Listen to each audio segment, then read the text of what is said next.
کێبوون ئەو هێزانە چی بوون ئەو هێزانەی کە پەلاماریاندایی شێخ مەقسوود و ئەشرەفیە؟ ئەو هێزانەی کە هاتوبوو پێک هاتوبوو لە فرقەی شەست.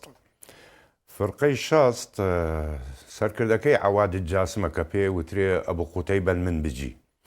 ئەمە فرقەیەکە بڵین هی حکومەتی سووریایە هی شەرعە. جگە لەو فرقەیە تۆ فرقەی 72 شت هەیە هاتوبووە پێشەوە. فرقەی 72 مەلیشیاتە.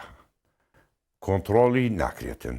ئەمانە کۆمەڵ هەر پێشیان ئەوترێ ینی وەکو فرقەی 76 قوات الحەمزات هێزی حەمزاتی پێوترێ. ئەمانە سەر بە تورکیان. هەر لە بن دەسەڵاتی ئەحمەد شەرعی شانین بۆ ئاگاداریت. ئەمانە پێک هاتوونە لە تەنزیماتی کۆن ئەگەر بگەڕێنەوە تەنزیمی قاعیدە لە ناو سووریا لە 2011 بە دواوە شتێ پەیدا بوو پێیانەوت جەبهەت النوسرە. ئەنجا دوای ئەوە داعش هاتە مەیدانەوە. ئەمە کۆی ئەوانەیە فرقەی 72 زانی یعنی هەندێک جار بێگوێیی سوپای هەر لە دەرەوەی سوپای سووریان بە قسەی ئەوانیش ناکەن.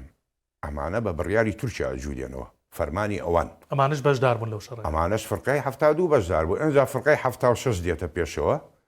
ئەمانی شەرعینی حیساب هەر لە دەسەڵاتیوانەیە نییە. یعنی هەتاکو سەرکردەکانیان یەشێکی ناوی خەتاب الئەلبانیە.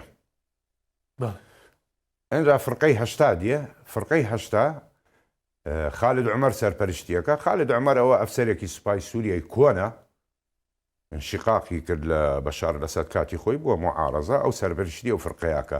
تۆ حیساب بکە 4 فرقە هاتە ناوچەی شێخ مەقسوود و ئەشرەفیەوە.